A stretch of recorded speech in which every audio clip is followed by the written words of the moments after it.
22ª FENARROZ, Multifeira do Agronegócio, um dos maiores eventos da América Latina, e vem trazendo o que há de mais moderno para o setor agrícola, com informações, tecnologia e inovação.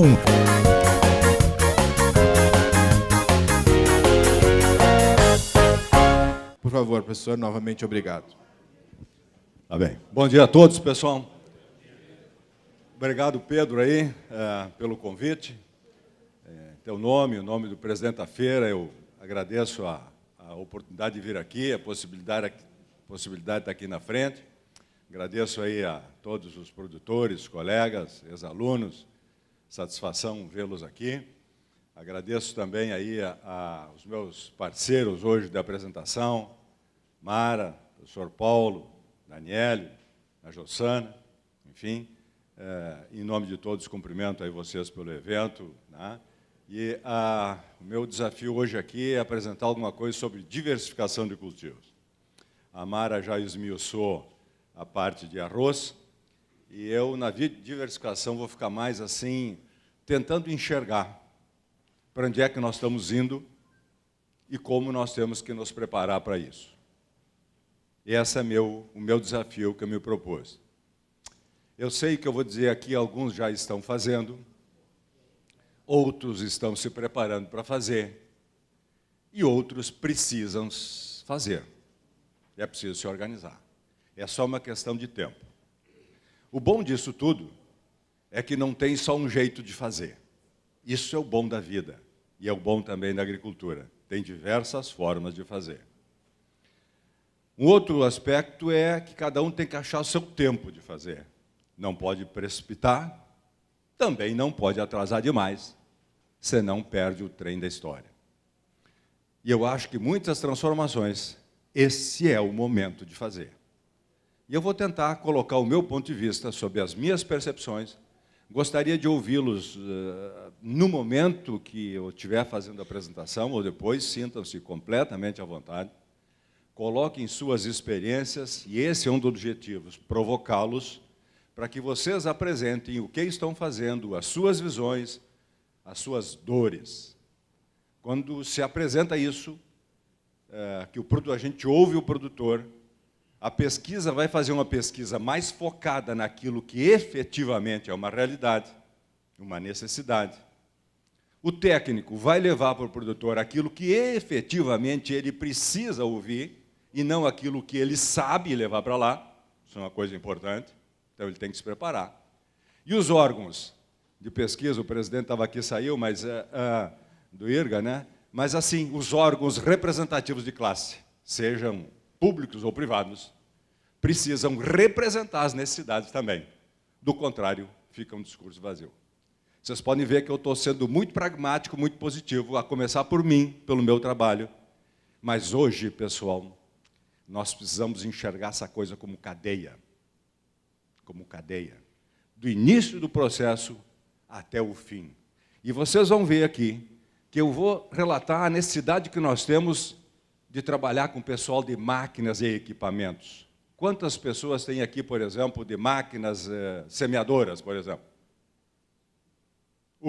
Parabéns. Precisaríamos ter mais. Eu vou mostrar a realidade, de necessidade que nós temos de adequação de máquinas, se a gente quiser enxergar a lavoura do amanhã, que é uma lavoura de sistema de produção, como a Mara falou. Nós precisamos adequar muito as nossas máquinas. E ela colocou o final da palestra dela. Por que o produtor colocou? Por que aqui no pré-germinado se estabelece direito? Por que? Contato semente-solo. As nossas máquinas ainda são muito ruins, de forma geral, no contato semente-solo. É ou não é verdade, senhores produtores? E por que essas dores não são respondidas ainda? Porque nós não trabalhamos em cadeia, nós não nos comunicamos. Então, esse momento aqui, parabenizo vocês que estão aí, é preciso recolher cada segmento aquela dor que lhe compete, enxergar como cadeia. Este é o momento. E os preços dos produtos, os insumos subiram, o fertilizante também, tudo foi colocado. Mas, felizmente, os preços dos produtos estão a dizer para nós, é o momento de nós trabalharmos numa infraestrutura, nos organizarmos, que momentos de vacas magras virão. E nós passamos recentemente por alguns aí, né? De preço, de clima, etc. Enfim, todas essas contradições que nós tivemos aí. Então, eu acho que esse é o momento de nós investirmos. Cada um enxergue o seu tempo. Se aconselhe com o seu técnico de confiança, com aquele que sabe lhe orientar, que lhe passa confiança efetivamente naquilo que diz, que esteja presente na nossa propriedade, seja ele no instituto público ou privado, enfim, escolha. Mas este é o momento de nós não marcarmos passo para avançarmos, não perdermos esse tempo da história. E eu vou colocar um pouco na minha visão como que eu enxergo isso, tá? Mas gostaria de ouvir as experiências de vocês, que são riquíssimas, que certamente vai orientar ou reorientar o nosso andar. Então, assim, arroz, pessoal. A Mara já colocou para nós, produzimos 70% do arroz nacional, questão de segurança alimentar, a gente não vai poder se furtar de produzir arroz, até porque temos que garantir alimento para esse país. É vocação. Esse arroz aqui, nós temos que dizer obrigado para ele, para essas açudes que construíram nesta metade sul do Rio Grande, que nos diferencia da metade norte, que não tem isso. Quiser fazer um açude hoje é em cima de área de APP, não é verdade? E quem vai construir um açude em cima de área de APP, se prepare para se incomodar. Bom, em primeiro lugar, não faça, né? Pegue se cuide, né? Então, isso aí deixou esse legado para nós aí, extraordinário aqui, dessa metade sul, que é a joia da coroa. A gente não precisou utilizar isso até agora, mas agora ela está mostrando a necessidade para nós voltarmos a ser protagonistas em relação à metade norte. Não é competição, não. É só nós querermos o nosso espaço. Só isso. Só isso que ele está querendo. Nada de competição, nada de... Tá, por favor, não tem nada disso nas minhas colocações. Produtividade, né? Esses dias estávamos em Alegrete, lá já produzimos aí 312 sacos por hectare. Então, tem produtividade, tem tecnologia. Não vou conversar sobre isso, porque a Mara já falou também. Soja. Essa cultura é um achado, né? É um 424 para o arroz. É um achado genético lá e um achado de cultura aqui. Eu costumo dizer que nós temos que fazer umas estátuas para a soja na metade sul, viu? Porque o que ela transformou, o que ela nos mostrou para enxergar diferente o que nós fazíamos, é uma coisa extraordinária. Até hoje eu penso, mas como é que eu não tinha visto isso antes? A soja nos mostrou isso. Bendita soja. Ela revitalizou, e esse é o ponto dela, de culturas, de diversificação, é a revitalização da lavoura do arroz. Nós tivemos há 40 anos atrás, quando apareceu o BR 409, essa outra maravilha em termos de variedade e qualidade. Depois foi a entaipadora de base larga. Depois foi a semeadora que copiava, articulada entre linhas. Uma coisa nossa isso aqui, né? Coisa nossa do Rio Grande, não tinha no mundo isso aí. Olha que evolução, né? Semear sobre taipas, olha cultivo mínimo, essas coisas todas, fazer a taipa antes e tal, economizar, distribuir custos. Que fantástico, né?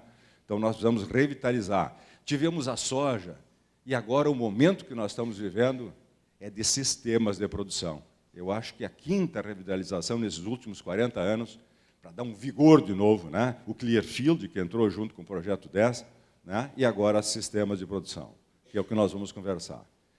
Soja é fundamental para a integração lavoura-pecuária. Vocês viram que o vazio forrageiro não é mais no inverno, está sendo no verão agora. Uma das obras foi essa santa soja também, né? Mudou a época de necessidade. Nós estamos agora preocupados em fornecer alimentação para os animais no verão, porque a soja também empurrou o gado para a sanga e tal, etc. Agora tem que fazer comida para o gado também, porque ele é importante para o sistema. E a importância para novas tecnologias, né? E sistemas de produção. Vocês veem o pessoal da Raisteck, vocês veem o pessoal da BASF.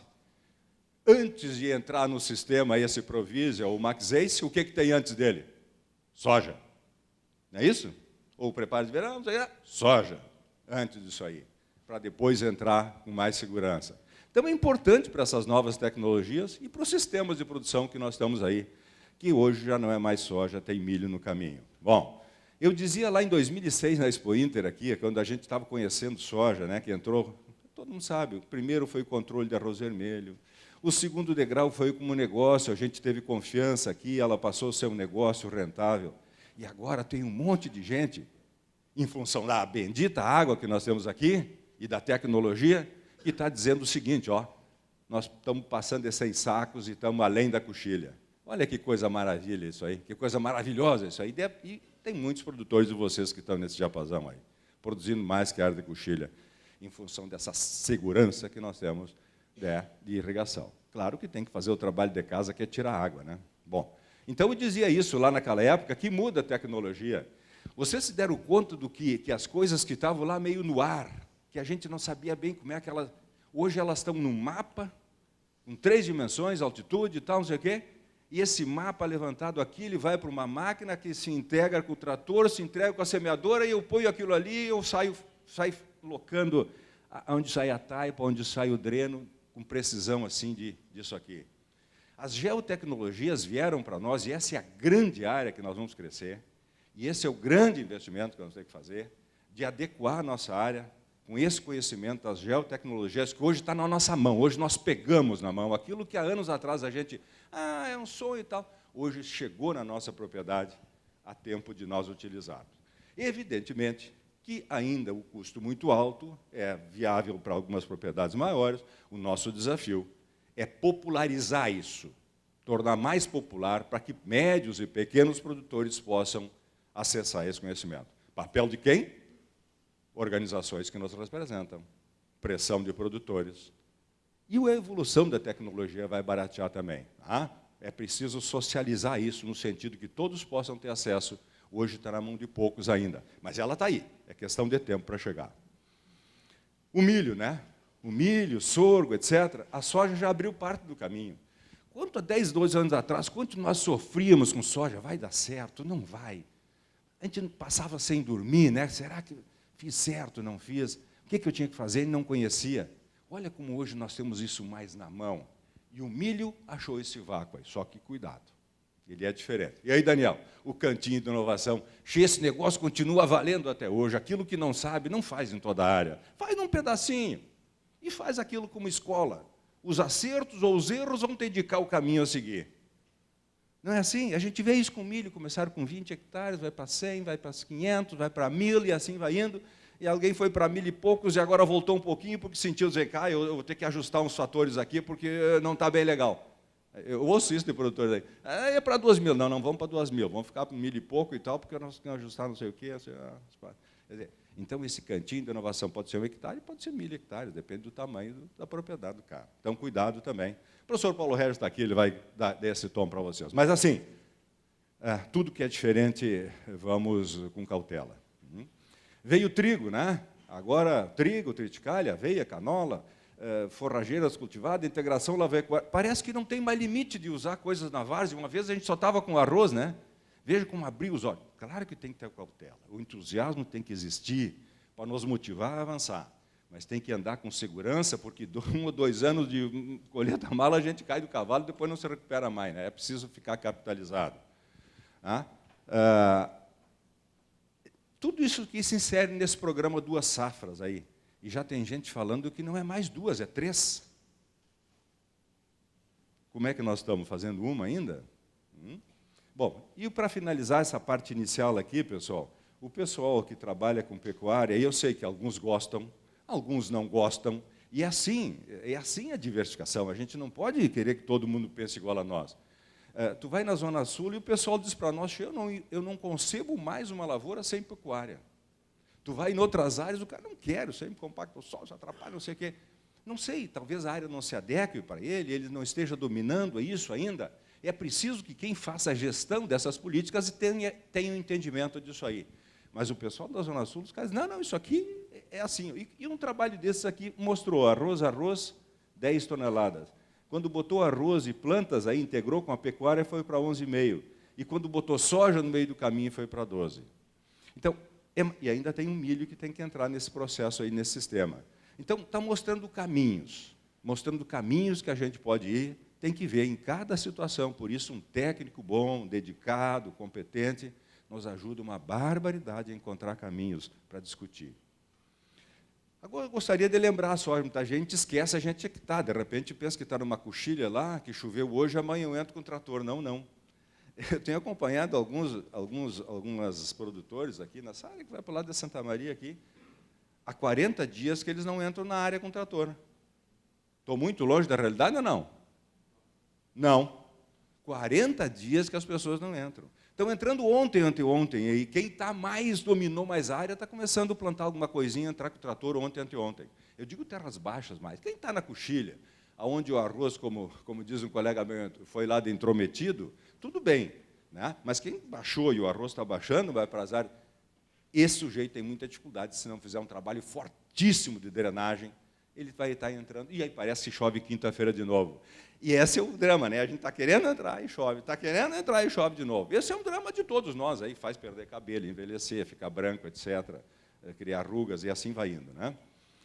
Caracterização das áreas, consequências e quais o jeito de manejar. Então, assim, bem rapidamente, não vamos esquecer, pessoal, na parte física do solo, nós estamos aí quase que no penúltimo lugar que para a água, né? Depois disso ela vai para o rio. Então a água lá de cima passa. Se a gente deixar ela passar, quando é que nós vamos entrar na nossa área? A soja nos mostrou isso mais claramente, que é preciso cuidar. Normalmente são áreas planas, solos rasos, normalmente rasos. Baixa infiltração, a água não passa, não desce, não infiltra, ela tem que sair por superfície. Baixa macroporosidade, poros maiores, tem dificuldade de aerear esse solo e das plantas desenvolver. A gente muitas vezes não nota, mas o MAPA é uma coisa importante, viu? Eu falo com o Paulo Massoni lá, e o Paulo Massoni tem aí o MAPA pendurada na caminhonete dele lá. Ajuda uma barbaridade. Não quer dizer que tem que trabalhar só com pá, não. É bom, né, com todas as tecnologias, mapeamento, mas isso aqui ajuda a gente a identificar uma barbaridade. Eu vou mostrar isso para vocês.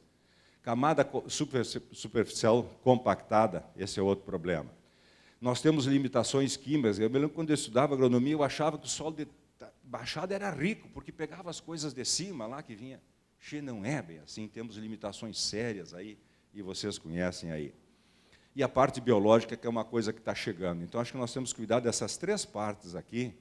E quais são as consequências disso? Né? Só para a gente fazer uma recuperação, dizer, olha, é nesse ambiente que eu estou. É aqui que eu estou trabalhando. Né? Alagamentos frequentes, encharcamentos, mais ou menos, depende da localização. Baixo armazenamento de água no solo. Se a gente não fizer nada, passa de uma semana para outra de excesso para falta de água. Raízes. Isso ajuda uma barbaridade, viu? Quem não cavoca, muitas vezes eu vejo o cara só com canivetinho. O que tu vai fazer com esse canivetinho só, cara? Não vai fazer quase nada, não vai encontrar nada.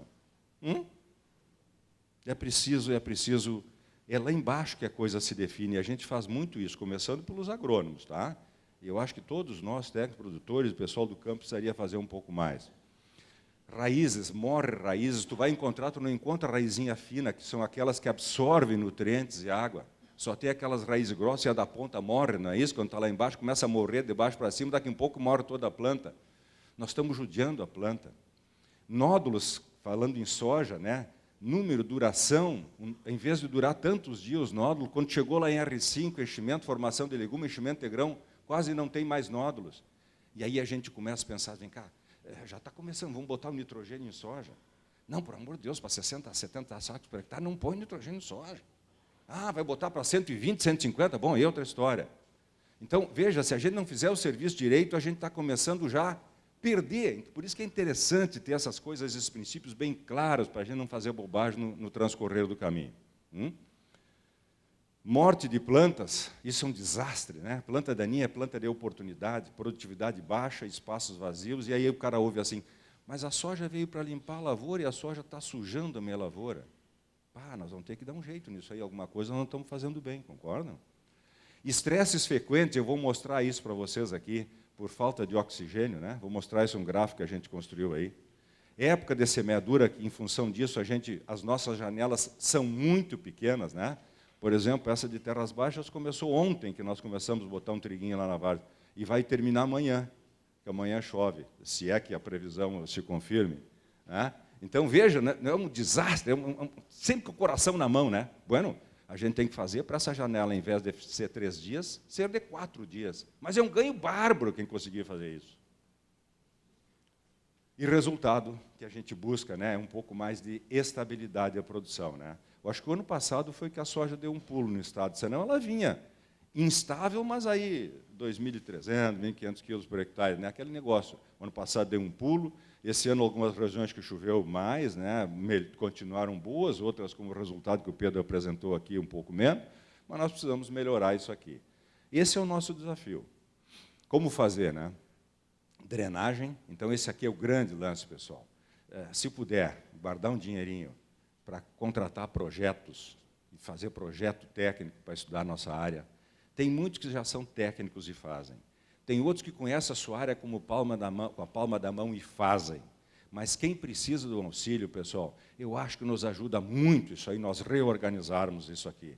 Às vezes a gente vê um canal aí de 2 quilômetros na propriedade, 1,5 km, e ele é a mesma dimensão aqui e lá embaixo. E ele está recolhendo água daqui de cima até lá embaixo. Será que está certo isso? Eu acho que não. Eu acho que dá para a gente mudar isso aí. E a soja está mostrando. Né? Irrigação mostrando. E planta mais resiliente. Aqui eu gostaria de colocar também, pessoal, porque agora é uma época, vamos irrigar, vamos botar água e tal. Tchê, vamos procurar fazer uma planta com ambiente radicular, que ela, em vez de sofrer na primeira semana de déficit hídrico, ela demore 15 dias.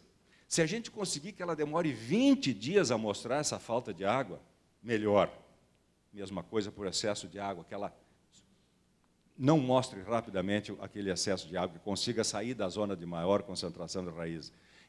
Essa é uma coisa importante que nós temos que fazer, olhar o ambiente radicular. Porque senão, assim, se eu dissesse para vocês, se chover 40 milímetros por semana, alguém estaria preocupado com drenagem e com irrigação em soja? Não, nada, não, tudo certo. Agora, como é que nós vamos combinar com São Pedro que vai acontecer? Ou chove 400 ou chove 4. Então, nós temos que nos preparar para esses extremos. Então, planta resiliente, pessoal, planta de cobertura, foi mostrado pela Mara aqui.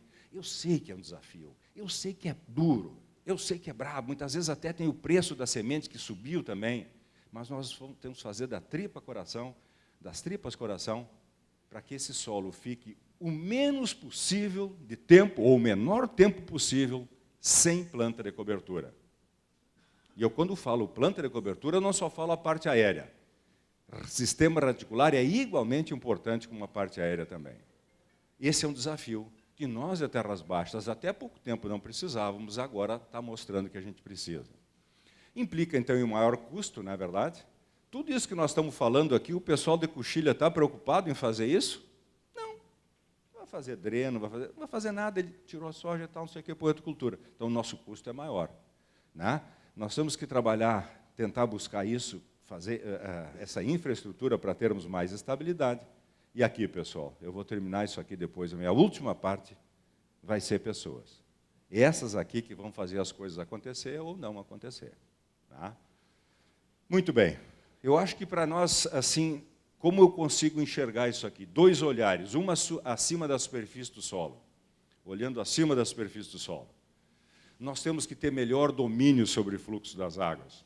O pessoal de irrigação e drenagem chama gestão das águas. Mas eu, desse meu jeitão campeiro, eu chamo de domínio sobre o fluxo das águas. Isso que nós temos que organizar, e os projetos técnicos nos ajudam, ter mais domínio, tanto no excesso quanto na falta de água. E o outro olhar é o olhar abaixo da superfície do solo, na camada subsuperficial.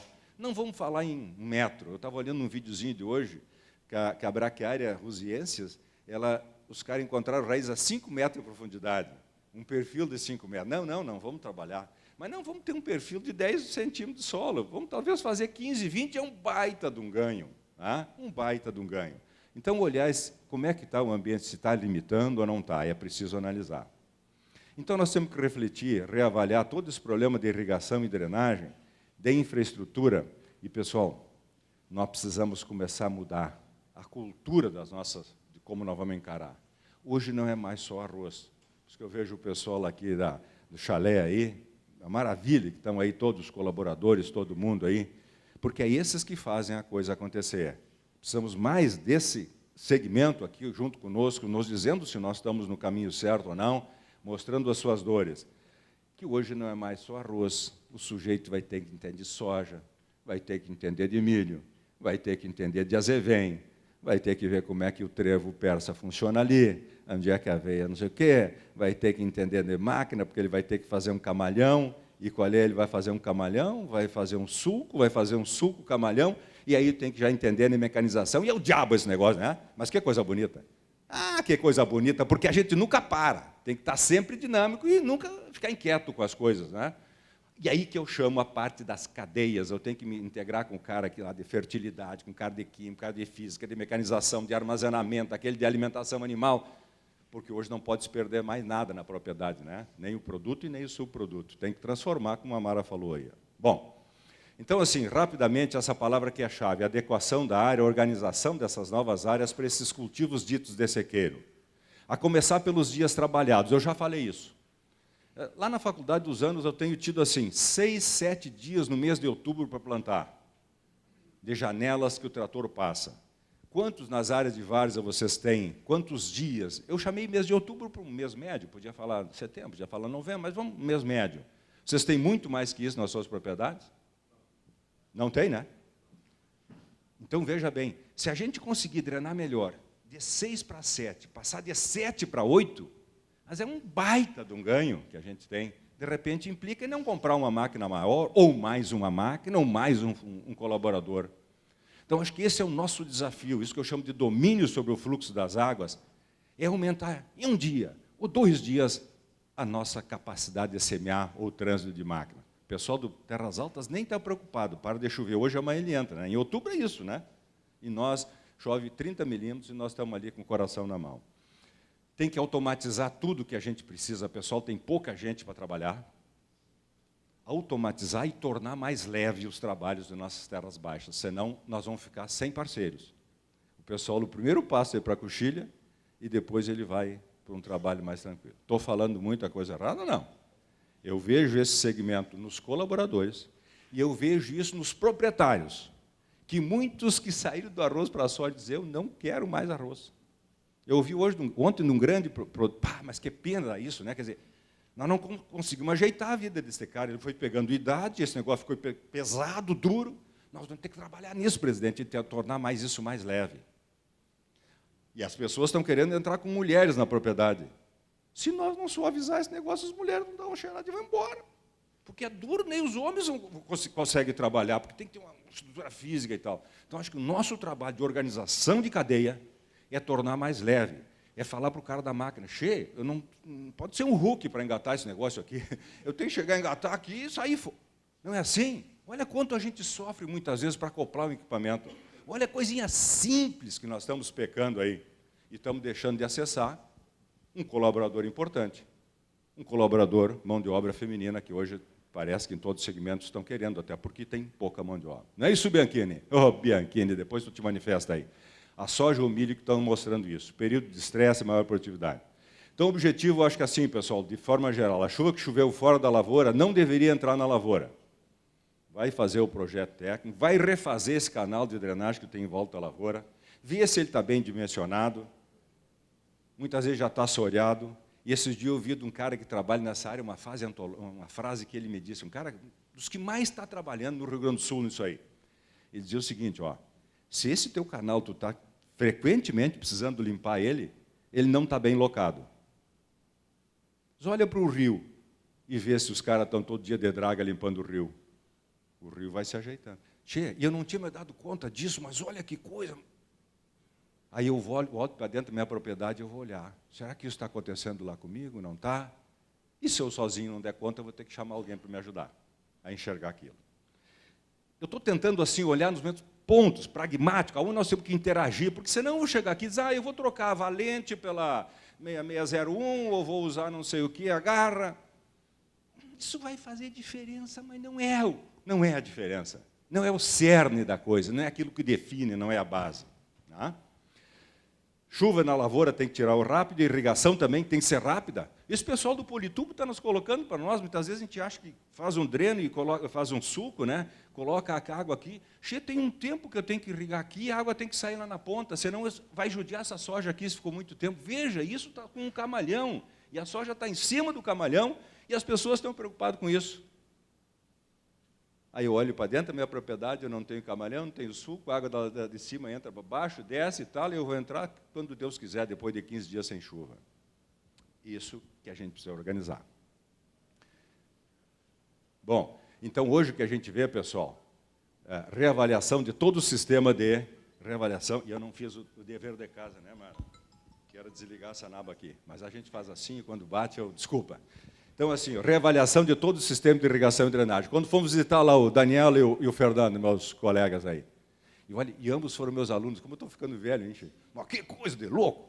Mas eu estou aqui incomodando ainda. Ei, meu Deus do céu! Mas eu fui lá visitar e como aprendo. Esse pessoal está reavaliando todo o seu sistema de irrigação e drenagem. Estou errado ou não? Reorganizando e tal, fazendo o layout, onde mais. É isso que nós temos que fazer. Eles sabem fazer. Mas quem não sabe, peça ajuda. Não é assim que a gente faz quando a gente...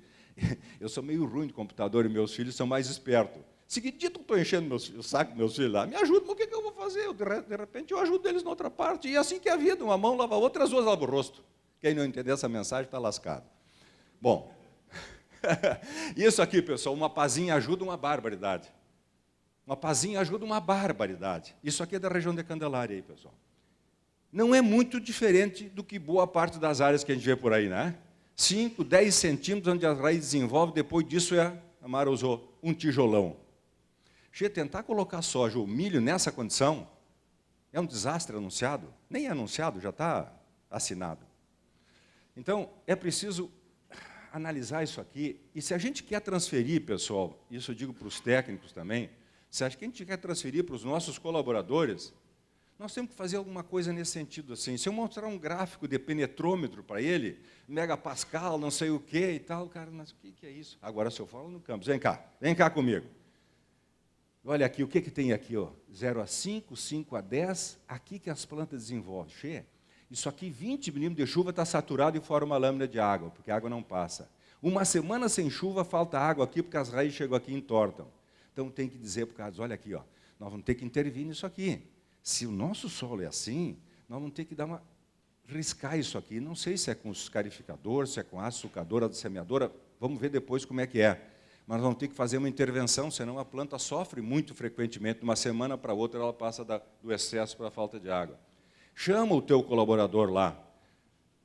Aproveita isso aqui, pessoal, e já faz uma análisezinha química aqui. Não vai fazer em toda a área, mas faz análise química. Leva para o laboratório de 0 a 5, 5 a 10, depois de 10 a 20.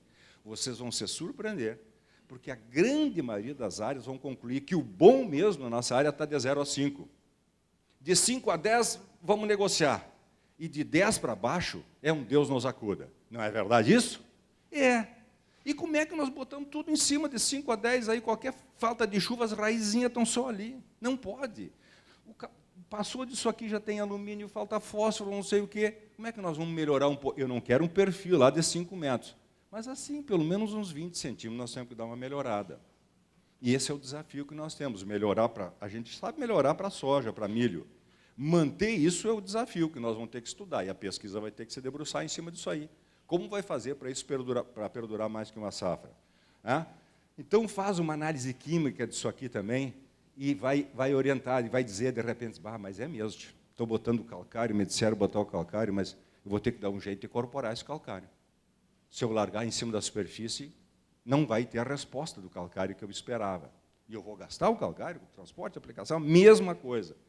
Então, esse é o ponto do detalhe, da sintonia fina, que alguns já estão aí, outros não estão, mas é preciso não esquecer isso, e toda a nossa equipe tem que estar ciente disso.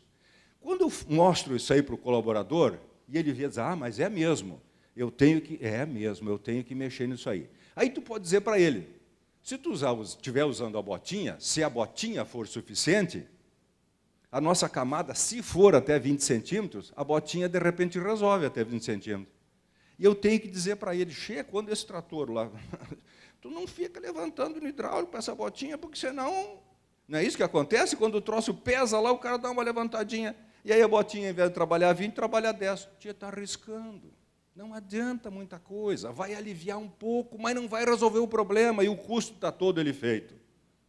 Pessoal, se eu não estiver falando a linguagem do campo, vocês me avisam. Mas eu tenho certeza, porque eu sofro isso todo dia com essas coisas assim. Então, o que precisa fazer? Na hora de comprar o trator, tu vai dizer para o cara, esse aqui é 15 CVs por hectare. No plano, quando tu sobe, não é 15, é mais que 15. Como é que está o meu trator lá? Quantas linhas tem? Né? E eu estou vendo que, muitas vezes, até nas revendas, isso não é considerado. Ano passado eu tive um caso, o cara me reclamou lá, comentou isso com a gente. Então, por isso que é importante a cadeia, todos nós estarmos juntos, né? E termos, olhar na mesma direção, não do mesmo jeito, mas olhar na mesma direção, aí nós vamos nos ajudar. E aí pode ser que o técnico foi lá dizer, essa camada não está a 20, né? Está mais, isso aqui tem arroz por 60 anos, e eu tenho que botar esse negócio e trabalhar mais fundo. Então aí a botinha já não resolve. De repente entra o escarificador para fazer esse trabalho com mais profundidade. Veja o que eu posso estar tomando de orientação para mim e para toda a minha equipe. Com uma foto dessas aqui. Mas eu tive que pegar a atitude de pegar uma pá e cavocar. Quantos de nós fazemos isso? Não precisa dizer. Esse é o recado dessa foto aí. Essa foto é fantástica do meu ponto de vista. Parte química, pessoal. Só vou falar em calcário, nem vou falar em adubação e tal, que é exigente, muito diferente, soja e milho. Essa é a figura que eu expresso em calcário. Isso aqui é 23 de março, ainda 2012, viu? Quando a soja mostrou que o calcário era importante. Até lá eu não punha calcário em arroz também. Ou muito raramente. Sujeito aqui até está andando de caminhão nessa área, um ano seco e tal, está botando. Isso aqui ele vai possivelmente passar uma grade aqui, para incorporar esse calcário, e ele já vai fazer esse manejo pós-colheita aqui, que é fundamental, esse manejo de plantas daninhas, né, planta daninha resistente. Esses indivíduos que sobraram aqui não podem produzir semente para alimentar o banco de semente. Ele pode usar glifosato, o preço que está e tal, ou ele pode botar um calcário, usar uma grade, incorporar esse calcário e matar esses dois coelhos na mesma paulada. Agora, muitos produtores, eu estou aqui hoje, mas estou com o coração na mão, meu pessoal está plantando um pouquinho de trigo lá na várzea. E eu tenho certeza que se eu estivesse lá, eu faria diferente. Porque eu conheço um pouquinho mais, ou porque eu sou chato mesmo, enfim, não sei, mas eu faria um pouquinho diferente. Então, isso aqui mostra o seguinte, pessoal, se o produtor, e eu sei que muitos produtores representam categorias, classes, entidades, e tem que sair da propriedade, muitas vezes tem que sair num momento crítico, e a presença, então, é muito importante. É o que eu digo assim, ó, tem que tomar café, almoçar e jantar à lavoura. É isso que eu vejo em produtores de sucesso, que estão indo bem, ou seja, estão presentes na área. Lá do escritório, tu faz muita coisa, tu planeja, é muito importante, mas a presença, a sintonia fina é dado lá no momento. Tá? Parte biológica, né, pessoal, inoculação, co-inoculação, tudo a gente... Mas não esqueça de corrigir o pH também aí, tá? Isso aqui é uma foto do Planalto, aí tirei agora sexta-feira numa visita que nós fizemos a um produtor aí que eu gosto muito do Planalto. Isso aqui é um nabo. Isso aqui é um solo que ele não usa escarificador, porque ele não gosta disso há muito tempo. Olha que maravilha de solo aqui. Mas vocês estão vendo que ele está ótimo até aqui, né? Daqui para cá, até o nabo já mostrou, né? O nabo foi para lá, deu uma voltinha e depois deu outra voltinha para cá. Muito pouco, mas já mostrou que tem alguma resistênciazinha aí. Tá? Então, essa parte biológica é fundamental. Olha o trabalho que ele está fazendo a 20 e poucos centímetros de profundidade aqui. Tá? Não estou recomendando nabo em várzea, não, mas eu só peguei isso do Planalto aí porque eu achei maravilhoso isso aqui. E foi aqui, ó, nesse dia aí. Bom, só o que nós temos que tentar, assim, ó, um trabalho que não foi meu, mas que eu falo, toda essa parte de modificação, o ambiente, primeiro controlar a água de cima e depois o ambiente, a subsuperfície, a gente tentou estimar aqui quanto tempo a soja passa em condição ótima de oxigênio. Esse trabalho foi um co-orientado meu, foi feito lá na faculdade, e olha que achado isso aqui, pessoal, para a gente, às vezes as pessoas querem se convencer. Olha o que ele fez aqui. Ele analisou em profundidade, de 0 a 10, 10 a 20, 20 a 30. Veja que eu estou cavocando, estou fazendo trincheira e estou estratificando o solo. Essa é uma mensagem que fica também nessa minha conversa aqui. Uma área escarificada e sem escarificação. E ele estimou qual é a percentagem do tempo que essa planta de soja ficou em condição ótima de oxigênio. Porque se não tiver oxigênio, os processos paralisam, né? 0 a 10, quando escarificou, escarificado a 30 centímetros, tá? Passou 75% da condição boa, do tempo dela, do ciclo dela em condição ótima. Mas olha quando não escarificou, 37% só do tempo. Olha de 10 a 20, já reduziu de 75% para 37% do tempo. E aqui para 12%. E assim foi indo. Resultado final disso, 77 sacos aqui, 47 sacos aqui. Então, pessoal, Oxigênio é fundamental para essas espécies aí. O arroz também tem oxigênio lá embaixo. Ele pega do ar e tal. Também, senão a raiz apodreceria. Mas a soja não tem essa capacidade. O milho não tem essa capacidade. Tolera um periodinho e tal, mas não tem. Então, aqui, olha o que a escarificação promoveu nessa condição de solo aí. E aqui, pessoal, o que o cara tem para fazer isso aí? Tem um subsolador, desse tipo terros aí, tem o escarificador aí, Fox, São José e outro, esse bem comumzinho aqui. Outro sujeito vai decidir fazer camalhão, suco camalhão. O outro colocou a grade aqui, era bom botar um X nessa grade aqui, né, Mara? Outro fez camalhão e tentou aproveitar num segundo ano, não sei se vocês conseguem enxergar, mas já tem uma linha melhor aqui. O outro decidiu, eu vou colocar nabo para romper a camada compactada. Olha a camada compactada, como é que o nabo se apresenta, aonde foi descompactado. Então, é preciso ajudar este nabo também, porque ele sozinho não vai fazer milagre. Concorda? Tu pode usar o disco duplo, o disco ondulado, a haste sulcadora ou a camalhoneira, essa que o Irga trouxe aí no começo dessa soja em camalhão aí. Isso aqui eu considero assim, é como a gente... Hoje nós vamos comer um carreteiro do Irga, que é um carreteirão, bonitaço e tal, mas é um prato que vem pronto, né? Quando a gente vai num restaurante lá por quilo, a gente tem uma série de pratos, né? É um buffet. E eu considero que isso aqui é um buffet. Se a gente não souber escolher, eu posso encher meu prato de batata e mandioca, eu vou pagar um preço bárbaro, ou posso ser inteligente e usar mais verduras e tal, folhas de diferentes cores e pagar um preço baixo. Isso aqui é um buffet. Cada um vai ter, tecnicamente, que escolher o prato que serve para a sua propriedade. E esse é o grande desafio, pessoal. Aí que tem que ter técnico bom e contar com a experiência e a presença dos produtores nessa propriedade. Aqui é o ponto fundamental, é um buffet. Se escolheu errado aí, partiu da base errada. Estou mais ou menos errado, vocês que trabalham lá no campo todos os dias, do chalé? É isso, né? É mais ou menos isso aí. E aqui, pessoal, olha aqui, eu não estou recomendando só a escarificação. Muitas vezes, só com a haste sulcadora, a botinha faz um trabalho fantástico. Olha esse trabalho aqui, que a gente conseguiu porque a gente cavoca buraco e tal, e vai lá depois da chuva, né? É bom ir na lavoura quando chove também, viu? Se proteja dos raios, vá com todo o cuidado e tal, né? Porque esse dia eu convidei um cara que dizia, não, está trovejando, eu não vou para a lavoura. Te juro. Bárbara, mas eu vou. Eu fui lá e a taipa estava arrombada, eu tinha botado nitrogênio no quadro, né? Se não tivesse ido lá, perdia tudo aquilo, né, mano? No dia anterior eu tinha botado nitrogênio, enchido d'água e arrebentou os sacos. Eu fui lá, peguei guarda-chuva e fui lá. Podia nem estar aqui hoje, mas graças a Deus, Deus me preservou, estou aqui. Então assim, nem precisa muitas vezes a haste sulcadora. Olha com a botinha, essa botinha aqui, Olha esse sujeito aqui que botou a botinha aqui, tá vendo? Olha aqui o suco. Botou a botinha e tem esse, aqui, vocês têm isso aí lá, desenvolveram lá na propriedade, né? Botou a botinha aqui, aqui é a botinha, e esse mecanismo aqui jogou terra para cima, aqui, e a sementinha está aqui. A sementinha está aqui em cima, olha como está bem estruturadinho esse solo aqui, e aqui embaixo está a água, funcionou como um microdreno. A água vai estar ali, mas ela fugiu da região onde é mais problemática, onde está a semente, onde estão as raízes. Esse que é um trabalho da botinha importante. Além da parte física do solo, tira a água da região de maior concentração de raízes, que vai estar 10, 12 centímetros aqui, não tem muito o que mudar, porque ali está o melhor solo. Olha esse outro que plantou, diz, eu vou plantar com disco duplo, que é mais ligeiro, mais rápido, não tem gasto com a botinha e tal, não sei o quê. Olha aqui, pessoal, aqui está a semente, está aqui está a água, 6 centímetros, aqui está cheio, saturado d'água. Olha onde é que está a sementinha aqui, um solo saturado com água. E esse produtor aqui vai ter problema, e esse aqui vai salvar mais plantas. Então, veja que não estou recomendando escarificação, é aquela do buffet, cada um tem que ver o que lhe serve.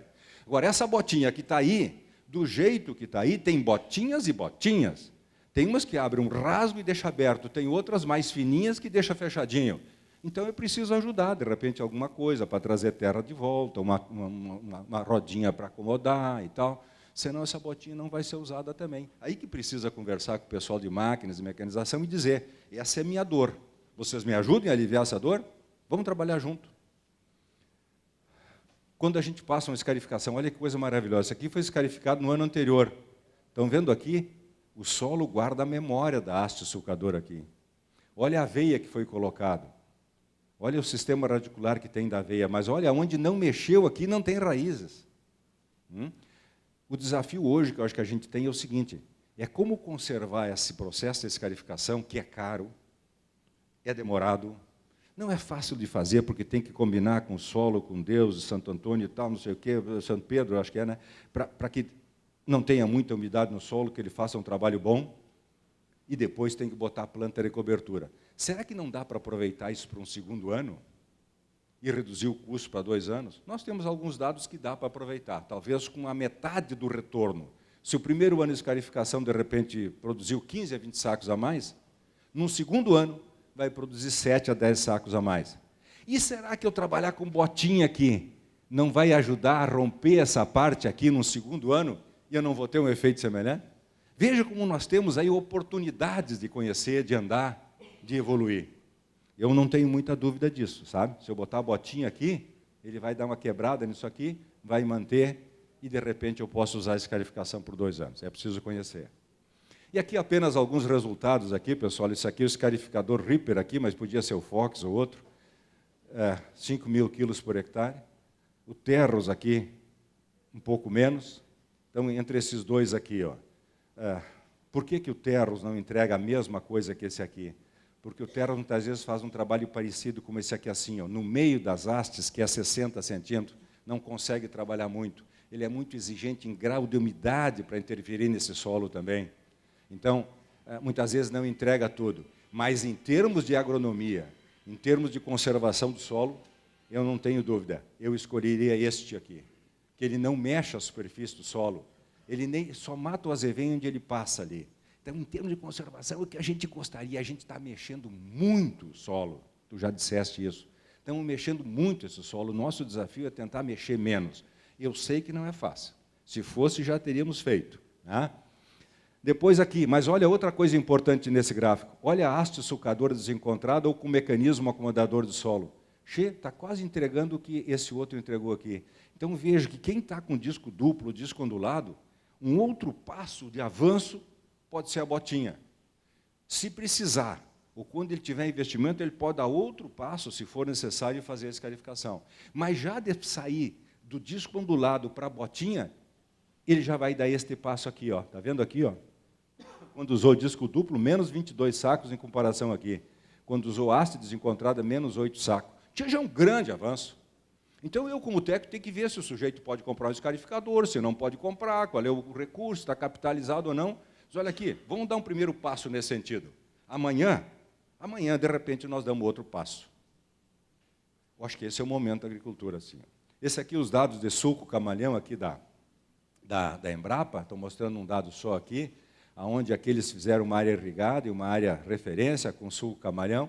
Olha as diferenças. Vocês estiveram lá, tu estivesse palestrando lá, o Daniel foi parte do show lá, né? Eles estão apresentando 20, 25, 26 sacos a mais nessa área com camalhão. É uma coisa com um custo de cerca de 4 sacos. É uma coisa que nós vamos caminhar. Inexoravelmente vamos caminhar. Mais hoje, ou mais amanhã, toda a área, ou parte da área, mas eu acho que nós vamos caminhar para isso. Eu acho que hoje nós estamos assim, pensando, o que nós vamos fazer? Estão vendo que aqui tem 2 condições, né? Daqui para cá é feito com essa camalhoneira aqui, e vocês têm uma na feira aqui, me disseram que tem um pessoal com uma camalhoneira aqui. Qual é a empresa que está aí? A Agrimec tem uma, e aqui, pois é, me disseram outro, o pessoal essa da Vence Tudo? Vence Tudo me disseram que eles estariam aqui. Então, a gente pode ver nessa feira. Eu acho que hoje o momento é o seguinte, vamos fazer um suco camalhão mais nesse sentido aqui, ou vamos fazer mais nessa aqui, tipo, essa aqui é da Agrimec, e essa aqui tipo Bastiani aqui, essa de Alegrete. Eu acho que hoje, e como está aparecendo evolução nisso aí, onde é que esse aqui é recomendado, mais recomendado, onde é que esse aqui é mais recomendado? Eu acho que esse é o momento de discussão, hoje é o ponto que a gente discute. Fazer, eu acho que tem que fazer. Escolha qual. Essa aqui, para fechar essa parte, depois eu vou apresentar uma provocação para vocês. Implantação da lavoura, manejo de plantaninha. Pessoal, lavoura sem furos, sem morte de plantas. Escolha, associa variedade resistente, tolerante. Vocês mostraram, o Pedro mostrou aqui, né, as Brasmax aí dominando, isso aí não é por nada, né? Qual é a principal causa disso aí? O ciclo, tal, não sei o quê, STS, mas também tem tolerância a fungos de solo, né? Que é importante. Lavoura uniforme, pessoal, plantabilidade, cuida da semente, semeadura. Ah, vamos lá regular a semeadura, vamos ver a velocidade, ver a profundidade. Ontem à tarde eu estava lá também. Para acertar a profundidade não é fácil, deixa muito superficial, trigo plantando óleo, deixar mais superficial possível, mas não pode ficar semente destapada, porque senão eu já não posso usar um herbicida ali, vai me matar aquela semente. Então a gente anda para cá e escora, anda para lá e, quer dizer, tem que estar com todos os fatores. Isso é bonito demais, né? Mas a gente muitas vezes erra. E plantas dominantes e dominadas, parece que agora voltamos a conversar isso. E o milho, Paulo Rogério, está mostrando isso para nós. A gente fazia para a soja, mas agora a chegada do milho, assim como os híbridos de arroz estão mostrando, cuidar da plantabilidade. Cada semente é uma unidade. E ela não pode emergir uma hoje, outra amanhã, outra depois de amanhã, como nós... E aí entra esses mecanismos de dar contato de semente e solo. Isso aqui é uma semente, tem que estar em contato com o solo para absorver rapidamente essa umidade. 50% do peso dela, grosso modo. Senão vai absorver hoje, outra amanhã, outra depois de amanhã, dá uma chuvarada e mata umas e tal. Quer dizer, são coisas simples, mas aquele último mecanismo da semeadora lá passa a ser fundamental disso aí. Quem é que define isso? O técnico. Agora, não adianta só regular a semeadora lá e deixar para o colaborador do início ao fim fazer isso. É preciso ajudá-lo, é preciso andar lá atrás, e aí sim um canivetinho funciona uma barbaridade. E o seguinte, né, pessoal, já foi colocado aqui. Eu coloquei pré-emergentes aqui, né? Não é só um, eu acho que já precisamos de 2 em soja. Nós temos que garantir que esse pré-emergente, 2, sei lá, um para folha estreita e para folha larga no mínimo, né? Para garantir que essa planta venha limpa. E vamos cuidar, pessoal, porque de repente, como a Mara mostrou ali, tem milho, aqui tem sorgo, aqui tem arroz, aqui tem soja. Cuidado com essas misturas das águas. Não é só mais mistura do ar, mistura das águas também. Cuidado com isso aí. E a lavoura do amanhã? A lavoura do amanhã. E agora eu quero dar uma provocada aqui, pessoal, que eu também estou inquieto com isso. O pessoal vem falando em diversificação para a gente, rotação de cultura, intensificação do sistema produtivo, 2 safras, e gente falando em 3 safras, e até falaram em 4 aí. Bom, tem alguma região do país que faz isso. Se faz, quando é que vamos chegar lá? O que é bom para nós? Eu não sei, é outro clima, tropical, subtropical, nós temos que achar qual é o nosso tamanho, qual é o nosso jeito. Porque agora nós temos tudo isso aqui, ou podemos ter tudo isso aqui lá embaixo, nas nossas terras baixas. Então, pessoal, hoje, aquela coisa de só entender do arroz, ou só entender da soja, ou só entender do milho, não dá mais. Tem que ver o sistema de produção. Vamos começar pelo herbicida, hein, Miro? Se não cuidar com o herbicida, que a gente pode ter o reflexo na cultura seguinte. Eu aprendi com o pessoal da cana, que a operação seguinte é cliente da operação anterior. Puta, mas que sacada, não é verdade? Quer dizer, a soja lá é cliente do que eu fiz no arroz aqui. E aí entrou o milho agora, com outros herbicidas também aí, que vamos ter que pensar também. Então, quer dizer, e aí eu falo com adubação, nesses tempos de crise, como é que nós vamos manejar isso? Né? Então, pragas, doenças, e assim vai indo. Então, o sistema de produção me parece que é o desafio dessa lavoura do amanhã.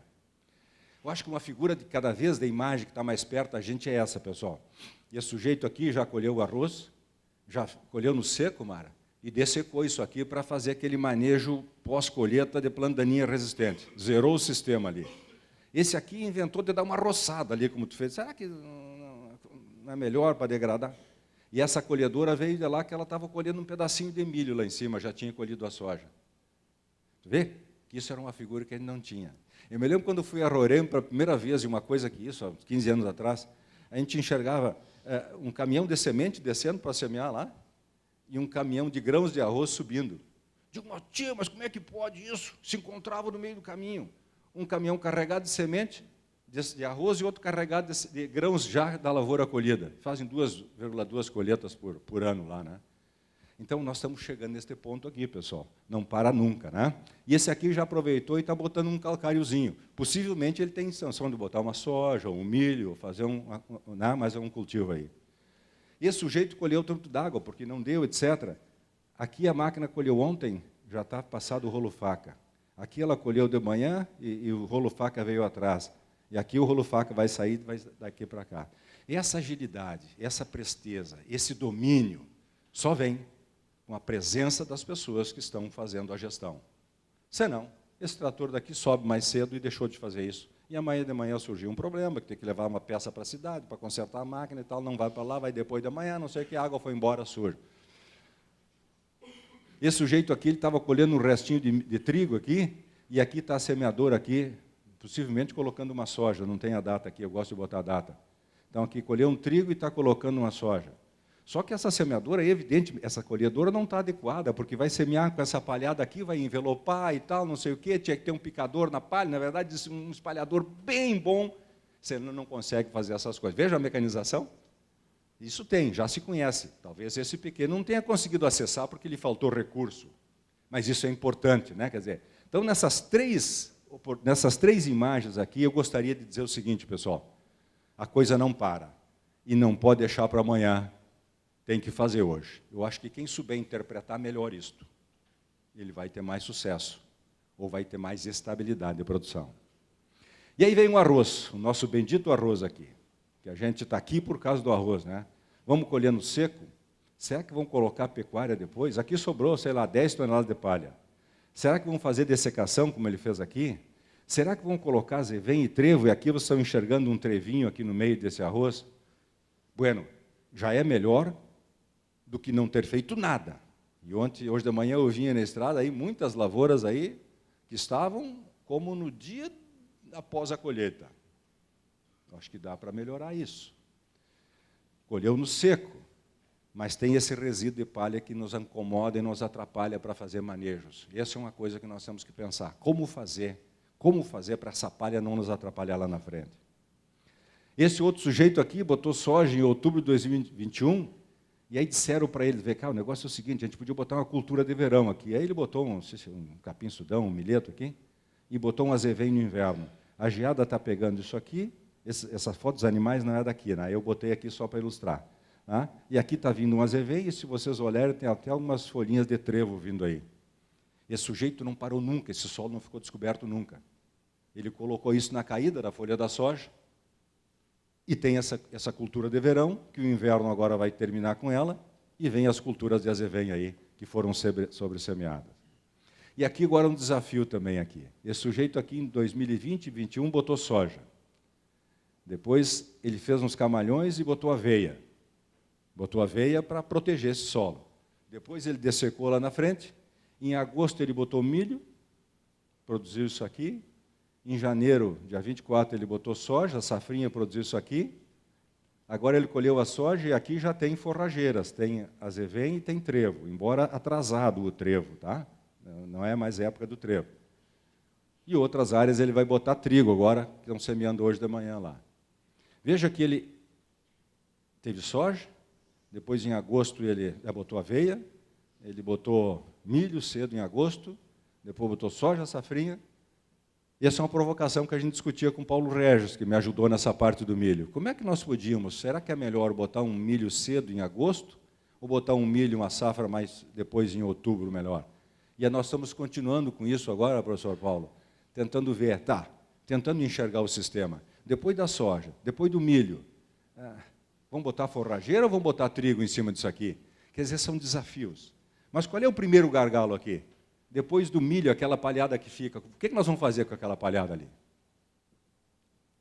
Mas eu posso botar uma máquina que tritura e larga pedacinho pequeno, sim. E ele caiu no sulco. Esse sulco vai ser obstruído. Já preciso de uma máquina para limpar esse sulco que a gente construiu lá atrás. Que ele já está meia boca, porque a erosão tapou um pouco. Veja a presença de mecanização também. Precisa limpar esse sulco, senão ele não vai ter a função dele. Ou o cara, não, eu botei milho em outubro, tirei 180 sacos e botei forrageiras. Aqui tem uma bela mistura aqui de azevém e trevo, lá embaixo está o trevo, verso sozinho. Né? Colocou em março e vai produzir carne. Está bem. O outro colocou soja em outubro, produziu isso aqui. Em fevereiro produziu milho. Tinha essa época, só dá para fazer silagem. Mas ele está pensando nos animais que ele tem lá, categoria animal, e precisa, ele pode fazer uma silagem, e vai botar trigo aqui. Será que dá para botar trigo aqui? Então, essa provocação, assim, esse sujeito está fazendo mais que 2 safras. Mas só para fazer isso, pessoal, é preciso ter mecanização que nos ajude aí, senão a gente vai patinar. Ou vai sair para esse sistema, ou vai ser nesse sistema, ou vai ser nesse sistema, esse mais intensivo aqui, nós precisamos estudar mais. Mas eu acho que é um caminho que está para ir para a gente. E a gente gostaria de ter, eu já estou terminando, aqui tinha milho, né? Aí tem soja, e agora aqui tem o azevém e o trevo, vai ter trigo também. Aqui também as pastagens, aquelas ali, tem um churrasquinho ali, tá? E aqui vai fazer uma silagem. E aqui eu gostaria de ter assim, ó, desafios para isso, né? Projeto de drenagem e irrigação, muito bem feito, senão não funciona. Época de semeadura a piso, não é fácil de semear em agosto. Não é fácil de semear em agosto. Depende do ano, da umidade, da terra, mas para alguns talvez dê. Mas as áreas mais sentadas é difícil. Palhada do milho, do trigo e do arroz, para mim isso aqui é um problema que nós temos que resolver. Palhada do milho, do trigo e do arroz nós temos que resolver, porque o sujeito que plantar trigo, ele já vai querer botar imediatamente soja, vai querer botar arroz, que não é o mais recomendado arroz, mas tem produtores fazendo. Então, esse manejo da palhada, mas eu digo ainda do milho e do arroz são as mais complicadas, porque nós não podemos perder plantabilidade. A limpeza dos sulcos, nós temos que ver como é que nós vamos fazer. Então, aí nós precisamos de equipe e de equipamento. Por isso, essa visão de cadeia que eu trabalho tanto aí. E outros desafios, então, para amanhã, pessoal, nós temos que trabalhar fortemente na potencialização do uso dessas áreas, não só para arroz, para soja, para milho, e melhorando para isso aqui, o arroz vai dizer muito, muito, muito obrigado, porque a irrigação vai ficar mais uniforme, a fertilidade, o controle de planta daninha vai produzir mais, vai reduzir custo. Isso os produtores já estão dizendo isso para nós. Isso não é mãe de pesquisa mais, né? Isso é no campo. Manejos mais conservacionistas, né? Eu aprendi com esse nosso colega de Tupã lá, Armindo Munhol, que a terra não pode ver o sol. Certamente não foi ele que inventou isso, mas ele disse e eu estou dizendo também, porque eu internalizei isso como uma coisa que eu estou buscando todo dia. Nós temos que fazer manejos mais conservacionistas. Nós temos que mexer menos os solos. Qual é a máquina? Eu já mostrei ali qual é daqueles escarificador ou subsolador que funciona, que mexe menos o solo. Nós temos que tentar buscar isso. A indústria de máquinas tem que estar mais perto. Sistemas, manejo de sistemas para invasoras, fertilidade defensivos, e eu confesso, eu não sei fazer isso. Nós temos que voltar para a agronomia lá e ensinar os alunos a tentar enxergar deste jeito, porque nós não conseguimos enxergar o todo ainda. É muito difícil. É uma nova escola que nós vamos ter que fazer, que o tempo, o dia a dia está nos mostrando, mas nós temos que começar lá na academia, mostrar para eles que esta é a visão, e não é só do arroz, da soja, do milho, da máquina, não sei o que, né, do equipamento. Automatização, trabalho mais leve, aquilo que eu disse lá atrás, pessoal, senão nós vamos perder soldados, cada dia mais, e não só colaboradores. O dono da empresa também, que foi para a soja, ele, conforme a idade, na verdade, a idade vem chegando, e o peso vem chegando, e o sujeito vai deixar. Quem tem um filho aí que pode botar o filho fazer, está bem, né? E quem não tem, né? Não, estou brincando, mas isso é uma realidade que eu tenho constatado nessas conversas com os nossos produtores aí. Gerar conhecimento, proposições como cadeia de produção e regional. Isso que estão fazendo na tua estação é maravilhoso. Mas, de repente, pelo que eu vi, pelo Pedro, isso só não serve. Porque ele falou Zona Sul, Zona Norte, eu já vi que tem diferenças grandes no município de vocês, né? Eu já digo, olha, precisa de informação diferenciada também. Então, Mara, tu vai ter que botar mais uma areazinha lá em cima, lá embaixo. Né? Ou os produtores começar a fazer mais isso, né? Eu aprendi muito com o pessoal de cana em São Paulo. Todos eles têm lá suas coleção de variedades de cana, que eles vão, conforme vai evoluindo, eles vão trocando. Aprendi isso lá, quando eu fui lá, e isso ficou bem claro. E nós estamos fazendo isso, cada vez mais. Tem que guardar um pouco o pessoal para o desconhecido. Muitas vezes a gente acha que está dominando, é o rei da cocada preta. Cuidado, aí é o primeiro passo para cair. Guardem coisa para o desconhecido. Mas tem muita coisa, é um caminho que recém está começando. Parabéns para quem está andando, mas tem muito mais a andar e muito desconhecido que a gente não sabe como lidar. Com boa assistência e presença. Presença para enxergar a coisa no momento que está ocorrendo. E, por fim, assim, pessoas, pessoal. E aqui eu parafraseio o que o pessoal da abertura da colheita colocou, disse que agora tem que ter produtores multisafra, né? Poxa, tem que ter equipe multisafra, que entenda de tudo. E o seguinte, tem que ser 365 dias por ano. Qual é a dificuldade que nós temos hoje em muitas empresas? É saber quando se dá férias para as pessoas, não é verdade? E uma vez isso não era problema, porque terminou a safra, eu lavava as máquinas quando lavava e todo mundo saía e voltava. Né? Hoje eu estou vendo que as pessoas têm que dividir em 2, 3 equipes para sair, porque não pode parar nunca. É verdade ou não é verdade? É vero, como diz o gringo aí. Então, quer dizer, veja que a coisa apertou de uma forma tal, maravilhoso, porque tem espaço e trabalho para todos nós. E o que eu gostaria de ver, estou terminando mesmo assim, ó, é que nós temos, e alguns já têm, é o arroz, é a soja, é o milho, é o trigo, é essa pastagem transformada em carne, é esse arroz aqui, como a Mara falou, num saquinho, numa farinha, numa massa,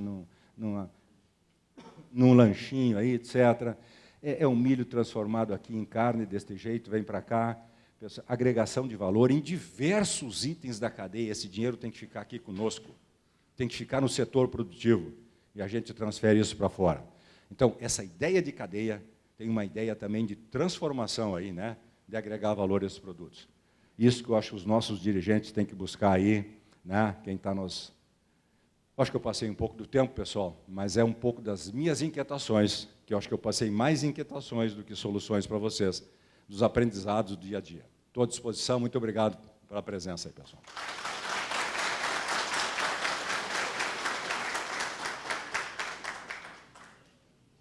Perguntas aí, estou à disposição, colocações, experiência. Eu gostaria de ouvir experiência de produtores. Está aqui um. Uma dúvida ali, professor, foi mostrado 2 tipos de camalhão, né? O base larga e o base estreita, que é basicamente no que se divide os equipamentos hoje. Pensando em irrigar a soja, tem algum que é mais recomendado que outro? Porque me parece que o operacional do base larga é melhor, mas ele não é tão eficiente. Seria isso? Perfeito. Aquele com sulco, acho que a profundidade do sulco é o que mais diferencia, porque até a largura, tu pode, aquele ali está regulado para 3 linhas de soja. Eu até nem gosto muito, eu gosto de 2. Muitas vezes a água custa, por capilaridade, subir naquela linha do meio, não é verdade? Aí tu tem que deixar mais tempo a água na lavoura, tem quase que não dá lavoura. Ele é muito mais fácil para trânsito de máquinas, né? Muito mais fácil para trânsito de máquinas. Eu gosto um pouco de sulco mais fundo que aquele ali. A nossa não conseguiu fazer, mas eu gosto de um sulquinho mais fundo. Não como aquele da direita. Agora, é importante, assim, eu estou vendo, e isso eu aprendi com o pessoal da Embrapa, esse dia com o Parfit, fomos numa área com nível 0. E ele dizia, eu não vou fazer camalhão com nível 0. Não, tem que ter uma declividade. E eles trabalham com 0,05 declividade, ou seja, cada 100 metros, 5 centímetros. Então, a declividade é muito importante. Tanto é que nessa pequena área que nós estamos fazendo, a pequena propriedade aqui na 4ª colônia, o sujeito vai tirar um patamar, o outro, e vai deixar isso com declividade. Então, a declividade me parece muito importante. Aquele camalhão da direita, que está ali o mais alto, nosso tem declividade de 0,02, 2 centímetros a cada 100. A água não sai. Eu acho que eles não vão conseguir plantar trigo hoje, porque a água está mais fundo, mas a água ficou lá no fundo. Então, é importantíssimo uma declividade nas áreas. Então, é uma pena. Esse dia eu falava em Restinga Seca, o cara ficou produtor, mas nos anos 80 vocês vieram para nós que nós tínhamos que fazer um provárzea e que nós tínhamos que deixar isso como o piso da nossa sala. E agora vocês estão dizendo que tem que dar uma inclinação. Que coisa, né? Eu acho que esse é o caminho. Nós vamos ter que tentar dar uma declividadezinha, vamos ter que aquela reorganização das nossas áreas, eu acho que ela passa por aí, para dar um sentido da água, senão ambos vão ter dificuldade de retirar. O pequeno porque não deságua muito, e qualquer irregularidade não sai fora. E o grande porque fica água no fundo. Exemplo que nós estamos hoje, eu acho que não vai passar o trator ali, se passar, causa uma esculhambação. E no outro mais raso, ele passa. Então, eu também não sei qual é o melhor. Área assentada, área com inclinação. Por isso que eu digo, acho que esse é o ponto que nós estamos aí. Está surgindo alguns equipamentos intermediários aí. Já tem bastante, viu? Tu vê aqui na feira, vocês têm 2 aqui, né? Então, isso é uma coisa rica. Eu acho que a gente tem que acompanhar isso aí. Por favor. Nós estamos trabalhando com sulco, com declividade. Ano de seca, tu tem uma preocupação de irrigar, mas e os anos de chuva? Eu acho a importância de passar por um plano altimétrico com qualquer tipo, camalhão, ou com esses sulcos com declividade, porque tu tem que pensar também em drenar essa área. A gente começa a pensar em seca, irrigação, mas e quando começar com chuva? Eu acho que o trabalho de irrigação por sulco tem que passar por um plano altimétrico. Eu também acho, eu tenho que dizer, fica como o piso da tua sala, mas deste jeito assim. com uma inclinaçãozinha. Isso o pessoal que trabalha tem mostrado. Concordo perfeitamente com a sua observação. Eu acho que é importante. Por favor.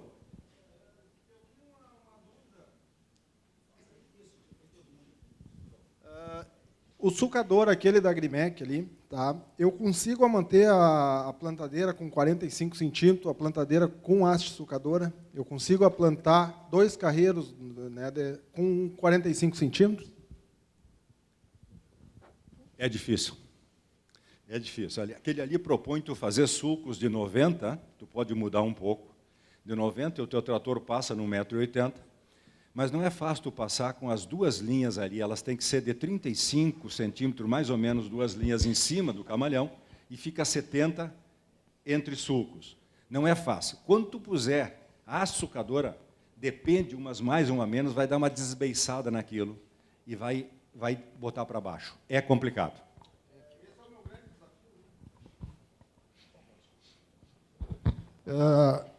Eu estou com o sulcador lá da Agrimec, né? E a minha plantadeira é uma PSE8, uma semiato. E, claro, os investimentos foram muito grandes, eu não tive dinheiro para comprar outra plantadeira esse ano. Tá?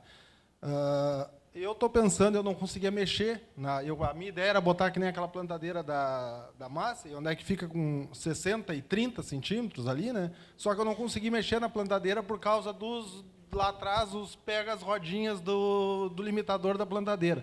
Eu estou pensando em botar 55 e 45.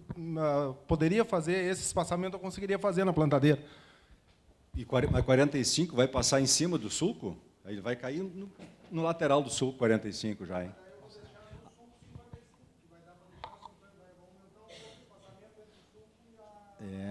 Eu não sei se os 40, tu vai conseguir, viu? Porque a gente tem colocado 35, não chega a 40 em cima da crista do sulco.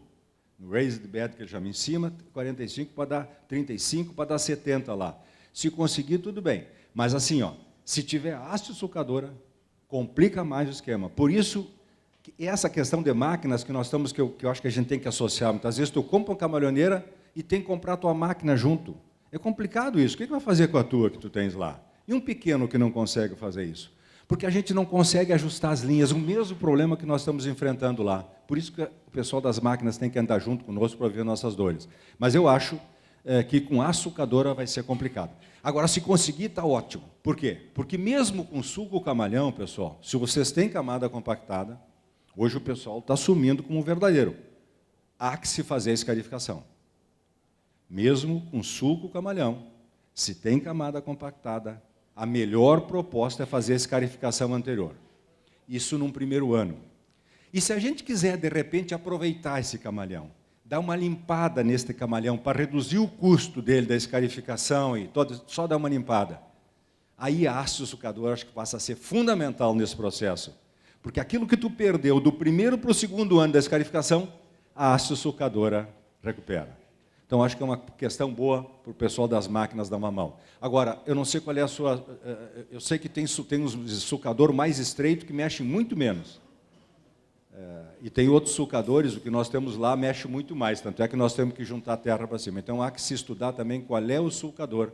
Eu não vou dizer marca aqui, porque senão agrada um, desagrada outro. Mas depois, em off, a gente pode conversar isso aí. Tem uns que mexem menos, outros que mexem mais. Então, acho que viabiliza um pouco a sua proposta aí. Mas essa questão de máquinas, de não andar em cima, a gente enxerga daqui até os Estados Unidos. Às vezes tu vê que ela não consegue andar em cima, ela cai para baixo, cai no sulco. A gente aceita isso como parte do processo. Mas se a gente conseguisse, numa precisão, andar tudo em cima do sulco, eu acho que é a nossa proposta. O pessoal acho que me conhece, a maioria dos produtores.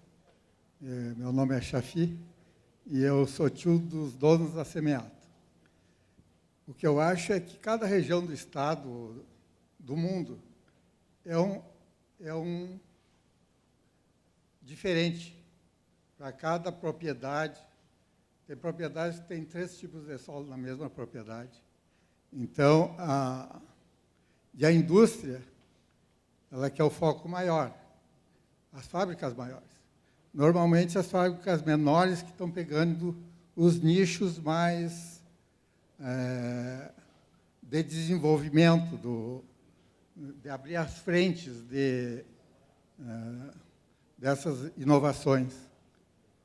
Se o pessoal investe mais na soja, milho, e o arroz vai sobrando para as menores. A plantadeira de arroz, eu tirei uma foto que a Mara colocou ali, ainda é um ATD 220, e o Genésio Ciolim comprou 3 inox 320, o ano passado e esse ano de novo. Então, na do arroz está bem atendido. Obrigado pela manifestação. É isso, pessoal. Eu acho que a gente tem que mexer, se inquietar com as coisas e buscar sempre o melhor. A Semeato deu uma grandíssima contribuição, que foi desenvolver coisa que não tinha no mundo, essa articulação entre as linhas de semear sobre taipa. De repente, vai dar outro agora aí. Está desafiado. Mas muito bem, eu acho que isso que tu colocaste é interessante ter as grandes, médias e pequenas, como em todo o mercado, comércio, em toda a área, porque isso vai equilibrando cada um com um pouco o espaço do mercado, né? Essas coisas de camalhoneira, como é que apareceram aqui? O pessoal indo para os Estados Unidos, botando essas aivecas dentro da mala e trazendo para cá e levando para o seu ferreiro de confiança fazer a sua, não é verdade? Não vamos esquecer disso. Depois aí a KF veio com essa integrado e tal, mas foi assim, muitas malas carregaram muito peso. Naquela época não precisava pagar ainda, hoje já tem que pagar. Estou brincando. Era isso, Pedro? Passo a palavra mais uma vez, pessoal, muito obrigado, tem um ótimo seminário, um ótimo trabalho, parabéns a todos vocês aí. Obrigado novamente, professor Marquesan. Eu quero chamar aqui o colega Luiz Fernando, do IRGA de Santa Maria, para fazer a entrega de uma lembrança da 22ª FENARROS para o professor Enio Marquesan. Muito obrigado novamente, professor.